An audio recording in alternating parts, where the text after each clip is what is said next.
This will be good. So welcome everybody to Plato Frontiers in Life Sciences. Next week, Matt Wheelgat from Animal and Dairy Sciences will be here to talk about harnessing soil-dwelling amoebas to combat incurable wound infections. Two of my favorite subjects, amoebas that eat flesh. On November 16th, Libby Berryman from Botany will be here to talk about the role of escort proteins in regulating plasma membranes. And then we'll wrap up the fall semester here in Plato Frontiers of Life Sciences on the 30th of November with John Schutsky from Biological Systems Engineering talking about the future of farm safety. You'll notice that we do not have a meeting on November 20th November 23rd. Because that's the day before we go over the river and through the woods. All right. What's that? Wrong holiday. Oh, no, actually over the river and through the woods was written for Thanksgiving. Oh, I thought it was Christmas. I know. Everybody does. Almost everybody, but Wikipedia will set you straight. You're right, you must be. Sorry for interrupting. Yes, because I was wrong once. And then I looked it up. I was like, holy cow, that's about Thanksgiving. It's one of the very few of the rare Thanksgiving carols. I have never even. I know, and I can't name another one for you, so. Great. All right. Now we'll start the more formal part. Welcome everybody to Plato Frontiers in Life Sciences. I'm Tom Zinnan. I work at the Biotechnology Center at UW-Madison, and I work for the Division of Extension Wisconsin 4-H. And thanks again for coming to Plato Frontiers in Life Sciences. Today it's my pleasure to introduce to you Bridget Ladell. She works at the Biotech Center, as do I. She's with the UW Missing in Action program. Bridget, I'm going to ask you the 5 questions that I ask everybody. You can answer in any way that you want. Remember, it doesn't have to be true. It just has to be believable. Bridget, where were you born? Madison, Wisconsin. Where did you go to high school? La Follette High School. All right. And where'd you go for undergrad? UW La Crosse. What did you study? Molecular biology. And where'd you go for your advanced degrees? I went to University of Illinois in Champaign-Urbana for a master's in environmental engineering. Ooh. Well, How hard was that to go if you didn't have an undergraduate degree in engineering? I was told it would be easy. It was very hard. They lied. I like it. Well, that's pretty great. And then when did you start working at the Biotech Center? Just over 4 years ago, I think end of summer 2018. Very good.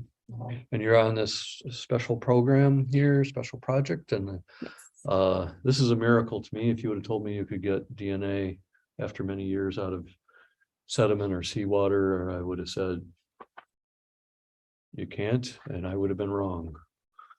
So look forward to your talk. Would you please join me in welcoming Bridget Ladell to Wednesday night part of the Plato, my favorite. All right. Yeah. So as Tom said, my name is Bridget Ladell. I'm a special projects researcher at the UW Biotech Center. Part of that just means I do a lot of different things.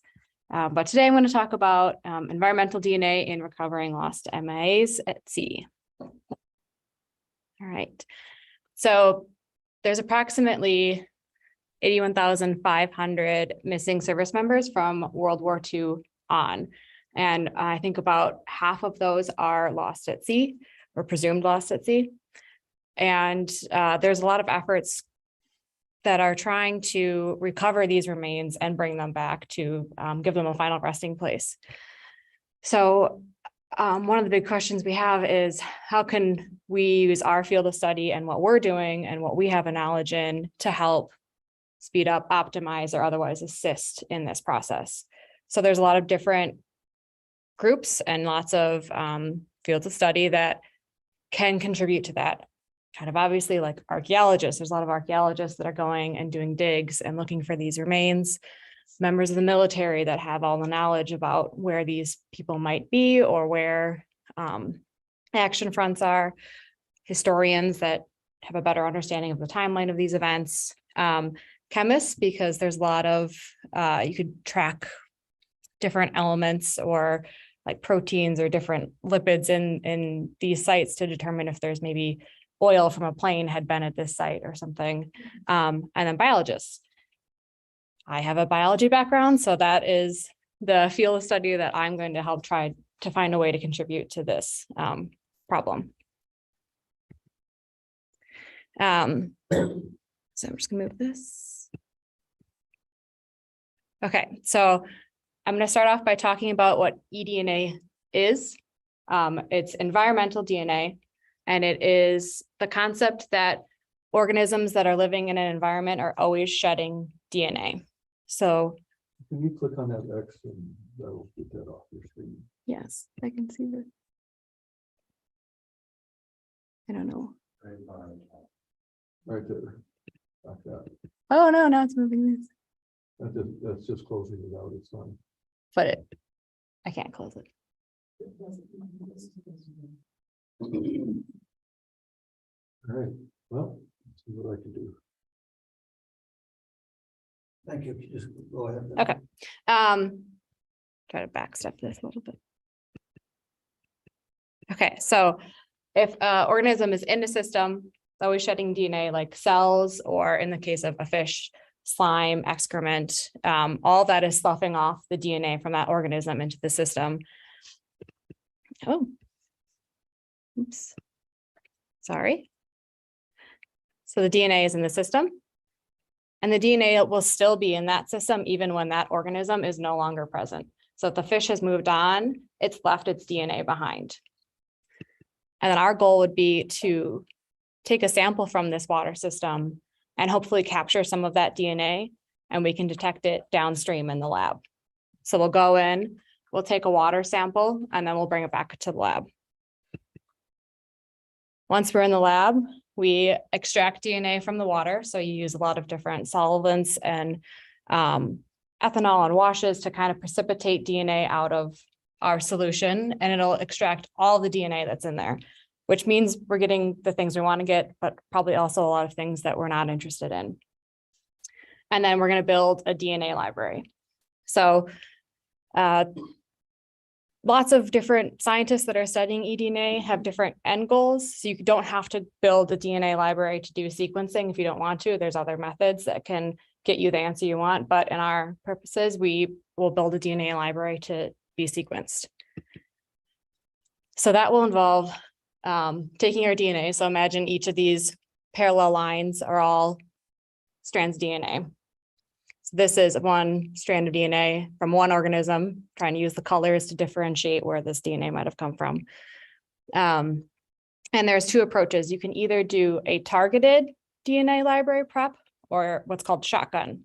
So targeted, as it sounds, is to find a very specific either organism or group of organisms with your DNA library prep.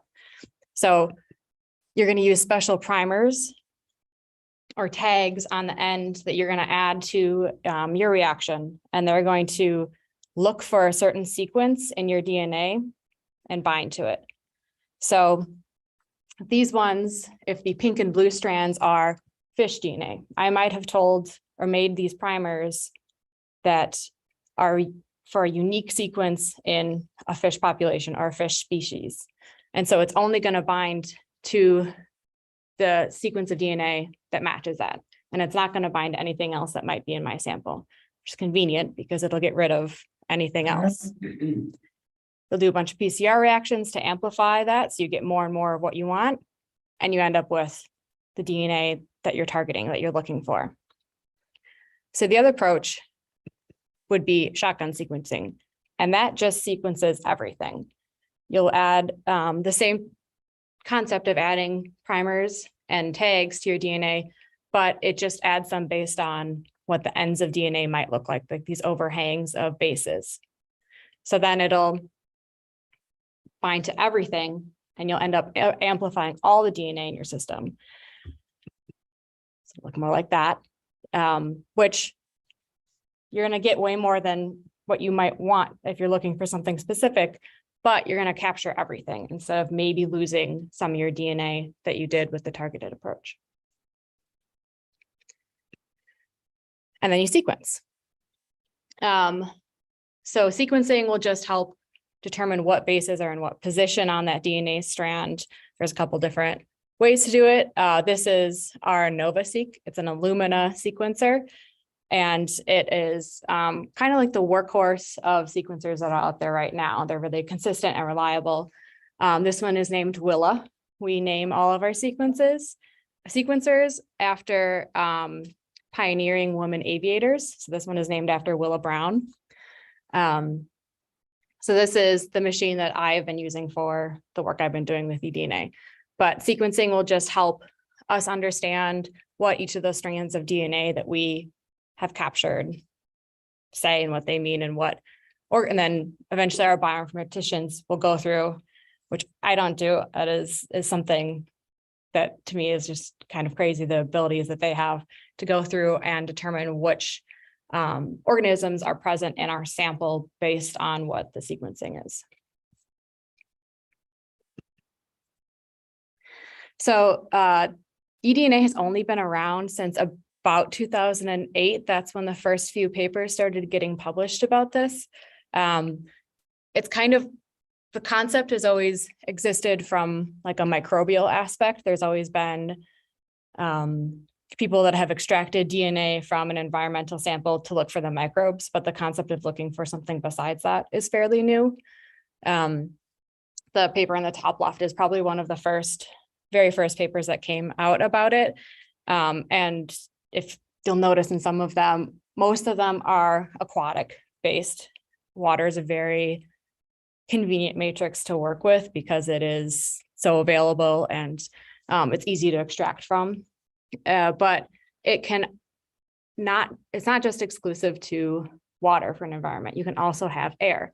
So in the bottom left corner is a paper talking about capturing DNA from air. So they're using like filter systems or filter paper to have air flow through and try to capture DNA that might be floating through the air. And then the one I now want to focus on is this bottom right one, and it's talking about cDNA.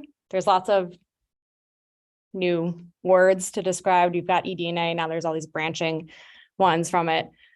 And this one is cDNA, and it is sedimentary ancient DNA. So these groups are going through and looking for DNA in sediment, particularly ancient DNA, because you can go in and you can core into a sediment and you can get the striations of what's been happening at different points of time because it's striated, and then pulling DNA from those and seeing what DNA you're finding at each of those layers. So cDNA, if we're taking the same example I had before, but we're adding sediment. If we introduce this organism that's decomposing in the sediment, like a bone, and that decomposition is releasing DNA into the system again, and some of that DNA might be even leaching out of the sediment into the water.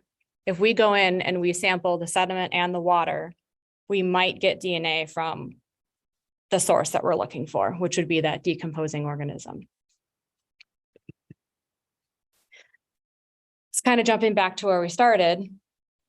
Project MA Recovery, I believe you had a talk from someone earlier that has associated with that group. That they use historical records and firsthand experiences to go find sites with high probability of where they think there might have been a crash. There was the successful identification of PFC Gordon in 2014. He was a service member who was buried in the wrong site. He was in a German cemetery and he was disinterred, and the bones were brought to the UW Biotech Center, I believe, or at least samples were brought, and they were able to determine who this was and bring him back. And he was buried, I believe in Canada, I think is where he's from. But they've also done a lot of work with other excavations, and they have, this last summer, they were in Belgium. So they've done a lot of work, and now there's interest in kind of branching some of that out and trying to see what other ways we can assist this project, especially given that Charles Konsitsky also works at the Biotech Center. So UW Biotech Center has a lot of core facilities. There's a lot of very smart people that work there that are above me and know a lot about a lot of different areas of study. So he's been tapping some of those people to kind of help add new layers of research to try to bring back more individuals. I'm mainly part of the next generation sequencing group. So that's that group that's over there. But there's someone in genome editing that's also working on some of this stuff, just based on other past experiences. So if we go back to the first question, how can my field of study, biology, help with this problem that we were encountering? And if we're adding now concept of eDNA and the biotech centers support, sequencing, MIA recovery group helping with us, and other research experiences, we have what we think is a really solid approach to this question. So when we're starting to think about, and when we were asked if we could do this, if this would work for certain sites, and if we could use sediment DNA and water DNA to try to detect human remains, such as a service member that's in a crash site, there's a lot of factors that come to play that we're fighting against. So one of those is UV radiation. If it is a sample that's in the water, it could be exposed to a lot of sunlight. UV is not friendly with DNA, and it'll break that down more quickly than if it was not exposed to a lot of UV radiation. Temperature is another big one.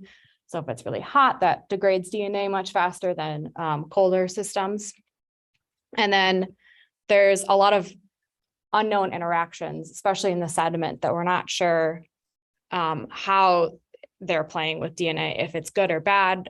There could be molecules in there that are affecting our ability to detect DNA, or the ability for DNA to degrade faster or slower. So that could be harmful. We could have DNA that is getting chewed up by things in the environment more quickly than it would be in another. Or it could be protecting it. So there's a chance that some of these elements in sediment are actually kind of encasing DNA and slowing down that degradation process. The trouble is that's a lot of factors. We're not sure how those are all going to affect our work that we're doing. And they're all outside of our control. So we had 3 field sites that we worked on for this project. Palermo, Sicily, Saipan, just north of Guam, and then Alpena, Michigan. So all 3 of those are very, very different sites, but they had some commonalities. These 2 sites are both deep water sites. So very deep in the water, very experienced divers had to go dive for these sites. And then Saipan was our shallow water site. It was about 10 feet of water that was there for these crash sites. Saltwater was another element. So these 2 are our saltwater sites. And then obviously Michigan was our freshwater site. So more elements that we're not sure how they might be affecting it, but we have a variety of conditions.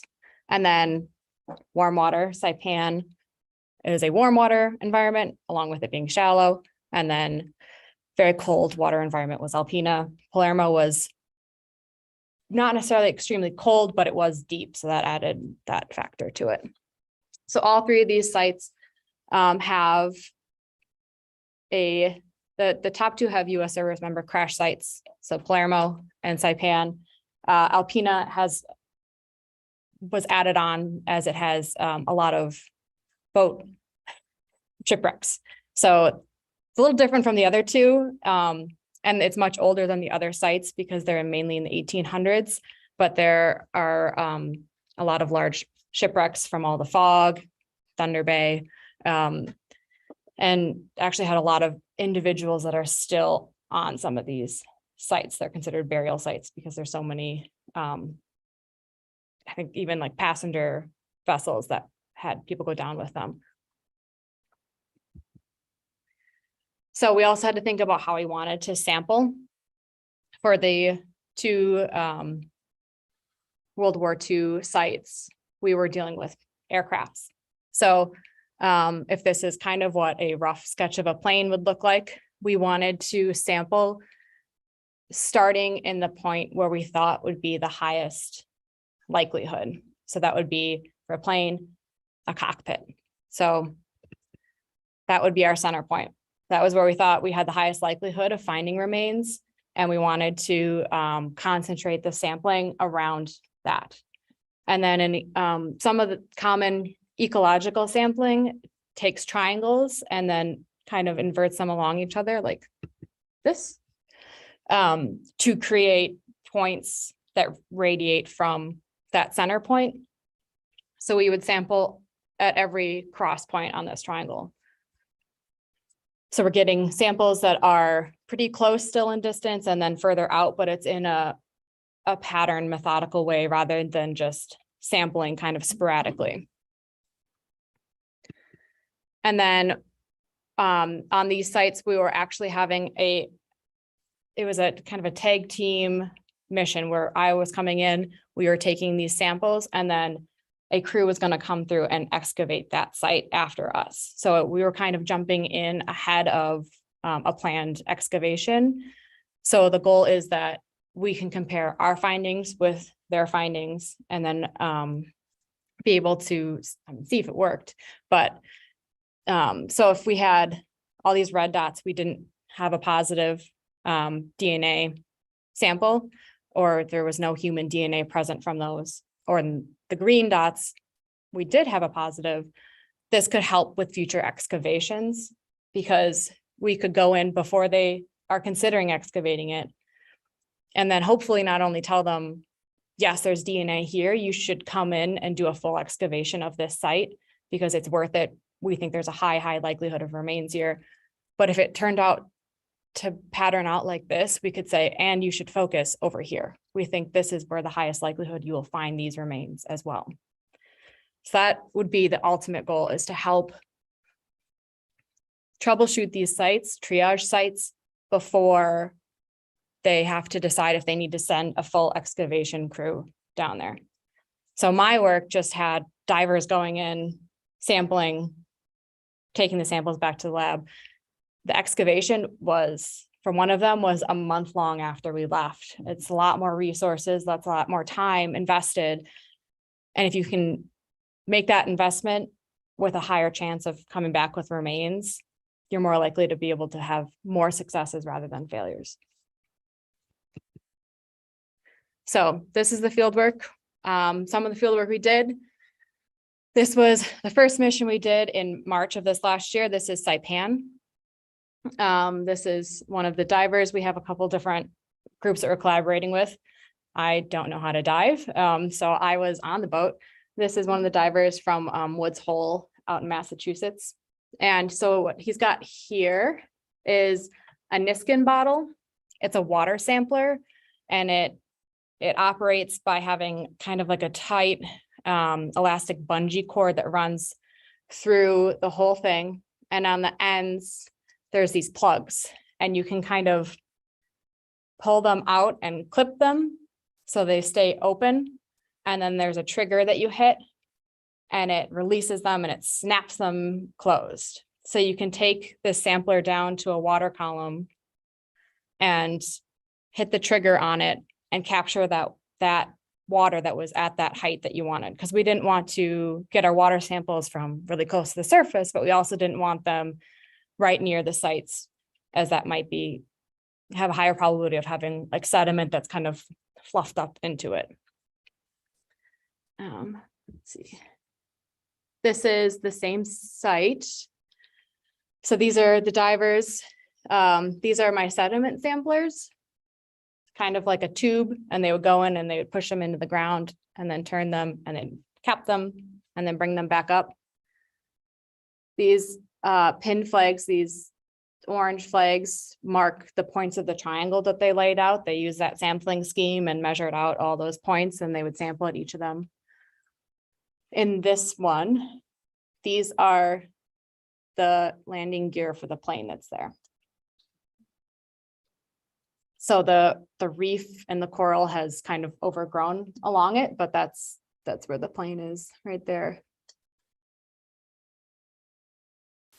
And then they're a little off-site on this one because we didn't want too many right in the site itself. We want some that are either further away to be kind of our negative controls, because those shouldn't have DNA in them that would be of interest. Then we went, I don't have pictures. Some of the pictures are hard to, we have them. They have to get approved before they are shown publicly, some of them. But we did Alpena at the beginning of this last August, and then Palermo was end of August into September. And then, okay, where are we now with these? This is me. I'm in a clean room, extracting the DNA from them. So that's what I have been doing since all the samples came back. The biggest hurdle that we have, besides all the environmental and getting the samples and where you want to get these samples, is actually myself, because I don't want my own DNA getting in these samples, because we'll detect me instead of detecting these like very small fragments of human DNA that would be there from remains. So I work in a clean room. No one else is really allowed in there with me. It's all locked up.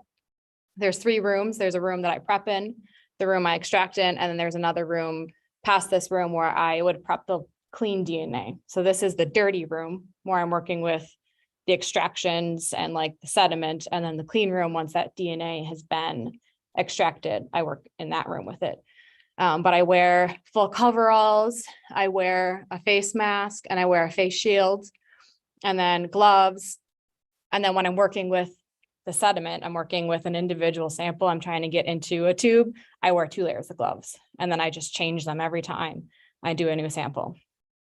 So we're trying our best to make sure that I'm not contaminating my own samples, which would just, after all that work, would just be really disappointing. But I think we're doing a good job of it. Let's see. So that is the work with the MIAs we're doing, but we are still interested in seeing what else can be done with this and what other supporting data we can gather to help assist this project. So one of those would be, does the DNA composition and the environment change with decomposition of remains? So if we have the remains in the system and they're degrading over time, can we take samples and see if this is the microbial composition before there were remains? Does it change as the remains decompose? So are the remains affecting the environment that it's in and changing the microbial composition because there's different things in the environment them to feed off of or to be detrimental to them? So we're going to do some staged work, hopefully with pig carcasses, where we can sample before a pig carcass is laid down and then sample periodically as it decomposes to see if there's a significant change in that composition. Because that could be another thing that we might learn from these sites for the MIAs, is if we are sampling and we see an extremely high level of some microbe that we've seen be at high levels with other decomposition events, that could also be, instead of just looking for human DNA, we could look for signals that tell us there might be human remains there as well. And then another project that we're working on is what does DNA composition look like from a protected environment? So I don't know if you've seen, there are certain environments like a bog or a peat bog that preserve extremely well. There's mummies that have come from this peat bogs that are like very well preserved. And that would be a case of hopefully that DNA is being protected while it's decomposing down there. And you might be able to get really, really clean ancient DNA from these and be able to understand some things. So we're working with someone that has found a peat bog underwater of all places that we are hopefully going to start working and getting some DNA results from them for that to see, to for that one, we're just trying to see what we'll find. But those are the two other directions we're kind of hoping to go from there. And then hopefully, we don't have sequences yet back from the MIA project, getting close. But hopefully if that, works and has positive results, that would mean that we could go do other sites after this. Because the project we were working on was just those 3 sites. So if those work well, we can add on other sites and hopefully be able to continue doing this project long term. Any questions for me? Yeah. Yeah, how far does the decomposing DNA migrate from the original location over time? So there's been some studies done trying to look at that, is mainly with microbial DNA. And they didn't have it going. I think they did 3 meters as their furthest distance, and they did not get results that were comparable to the center point where their remains were. Is the volume of that DNA not to tell you anything about the individual? Or is it just say human? We're not sure. So we would like to get there.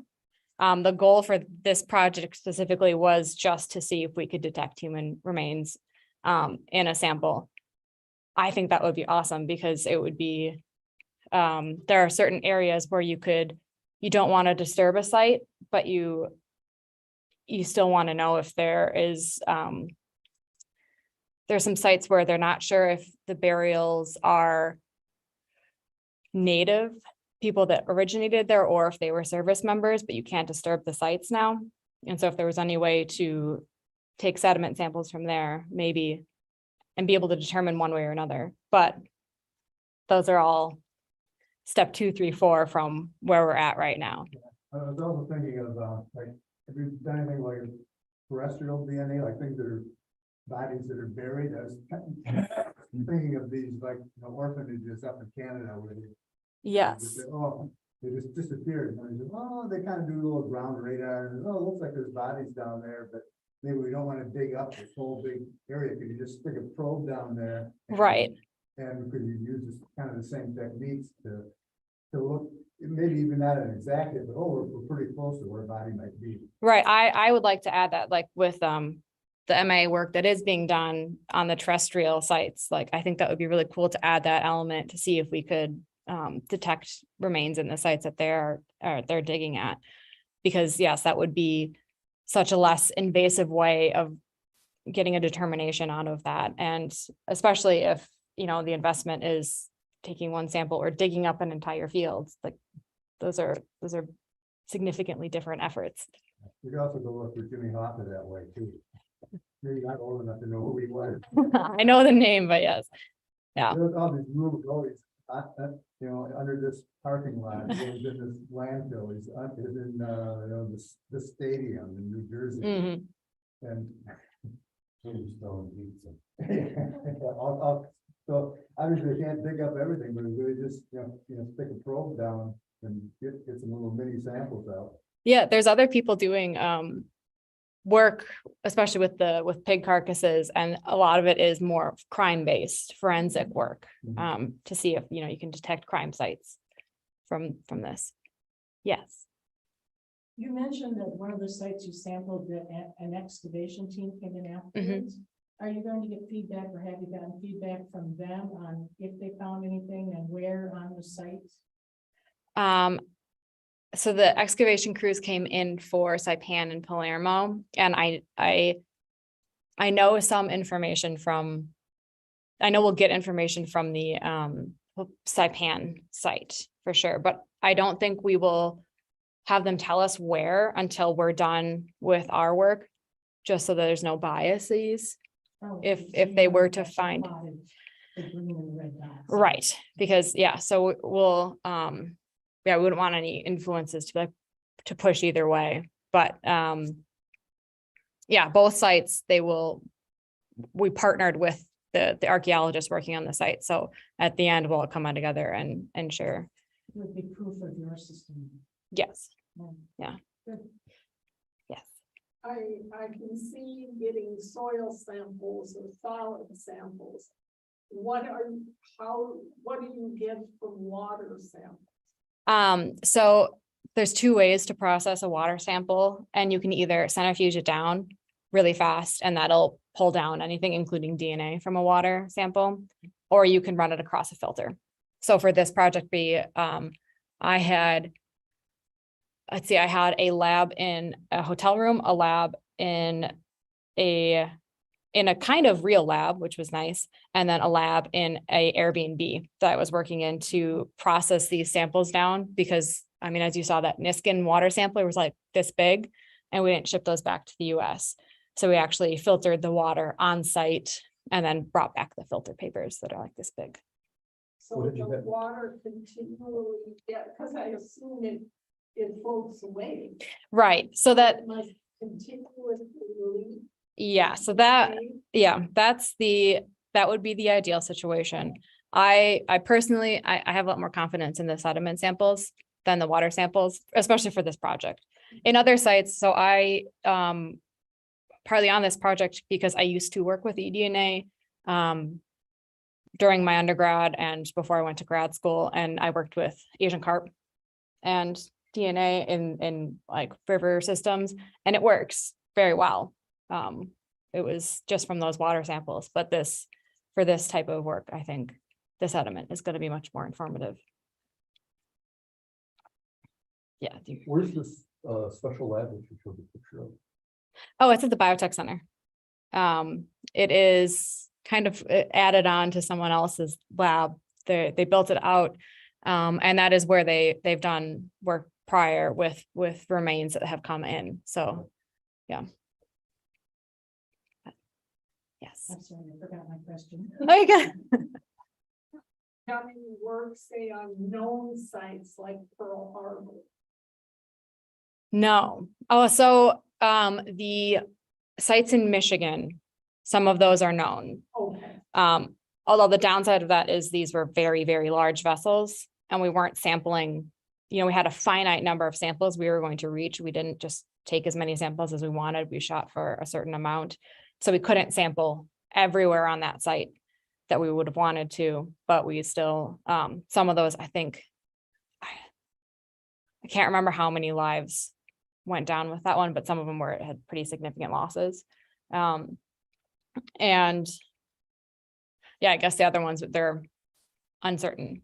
So one of the sites in Saipan was a known no loss site. So that one is one of our negative. So we sampled there anyway, even though we know there aren't any remains there. That's to set us off for a negative control. How deep is ancient DNA in the sediment, or is all sediment considered ancient DNA? I don't know where the determination would be. What would be considered ancient? How deep are your samples? So we did 20 centimeters down. Mainly that's the amount the excavators would go down in Saipan. So that was kind of our bar. Couldn't always get that deep. Sometimes we would hit like a clay layer, and then that would kind of stop us from going much further than that. But yeah, that's about as far down as we would go. Yeah. Are there any issues with people saying, oh, this is like a graveyard site, you shouldn't be messing around here, or we don't want you removing anything from here? Is that a consideration, or do you get much blowback on that? For these, we did not. I mean, the Palermo and Saipan sites, they are going and excavating there intentionally afterwards. So it's already part of something that was approved to do. That was the archaeologist on the Palermo site. It was interesting talking with him because he was a former Navy serviceman, and talking with him, he was describing how in the Navy you would go, if you go down with your ship, you go down with your ship, and you don't, and you stay there, and you don't come back. And that is part of being in the Navy. So it was interesting talking to him about that, because what we would be doing and going and searching for remains would be probably what the opposite of what, these men, intended for their service. So some of that is decisions way, way higher up than me, but yeah, so far just approved sites. But I'll say that was one of the things, as I mentioned on my talk here, after coming back from Belgium, the difference between how the Army, Mhm. perhaps the Marine Corps looks at it, and how the Navy and the sailors look at it. And these were just Air Force Not that or Army. you're lost at sea in the sense that your ship went down, but there's a difference between your ship going out and like a submarine that went out and never came back is lost at sea, as opposed to a ship that, you know, like the Indianapolis was sunk in Mhm. August of 45. That isn't considered the same missing in action the way that land-based troops look at it. So then they would consider that traditional to leave lost at sea alone, but it's okay to retrieve the remains of, if you know where the ship is. Yeah, I mean, I only talked with the one Yeah. service member, or former service member, but that was his, and he very much supported what we were doing, and, he's the archaeologist. It wasn't any pushback on it. It was just, his thoughts on his experiences. And yeah, we have not done any work with any naval-based group yet, so I don't know if that's something we'll come into if we continue this. It's very different. From what I can tell, it's a very different mindset of how to deal with remains missing folks. Yeah. Yeah, this is a little bit, kind of tangential, but, many times in, wars, civil wars particularly, they disappear, the undesirables, and then they kidnap their children and adopt them out. You kind of see this going on in Ukraine right now, and being shipped off to Russia. And, these kids, when they grow up to be adults, they want to, maybe try to find their families. And of course, many years ago, there really wasn't DNA where they could do this kind of stuff. But now, I can see would be a lot of conflicting parties trying to decide, I want to find out, I don't want to find out. Are there any groups that try to organize something on a big scale to, provide services, like, adopted kids trying to find their original families? Not that I mean, there's the commercial branded ones, the 23andMe and People kind of do it on their own. Right. Type thing. yeah. I was just wondering if any organizations have proposed anything on a larger scale and maybe working with governments to try to get approval. As I said, it's kind of tangential, so maybe you don't know anything about it. Yeah, not that I'm aware of, but I mean, even with the 23andMe, as all of this technology gets more available and cheaper, basically every year, all of these things are becoming more available to do at a higher scale or at a higher startup cost. So. Any other questions? If not, thank you very much.